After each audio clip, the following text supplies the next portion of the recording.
Have you ever tried to commit suicide without having any hands or feet? That is exactly what happened to this guy. But let me explain why. You see, when Nick Vujicic was born in Melbourne, Australia in 1982, his father saw him, walked out of the delivery room and vomited.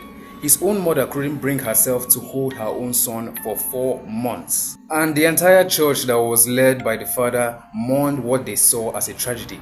They asked themselves, how can the pastor's own child have no arms, no legs, and there was no explanation for any of this?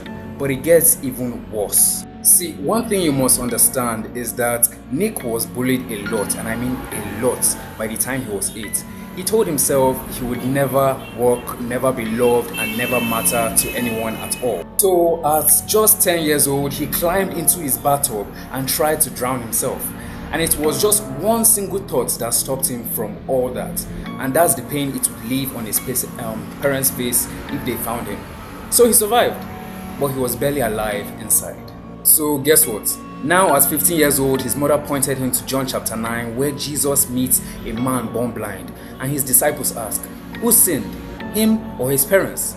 And Jesus said, neither. He was born this way so that the works of God could be revealed through him. And so Nick closed that Bible and said, that is me. And he gave his life to Christ. He even graduated from the university in his early 20s. And some people said he would never marry. What he just did is that he laughed in their faces and did a reverse card. Boom! He married the love of his life, Kane Miyahara. Well, they said he would never have children. Boom! Boom, boom, boom, boom, boom.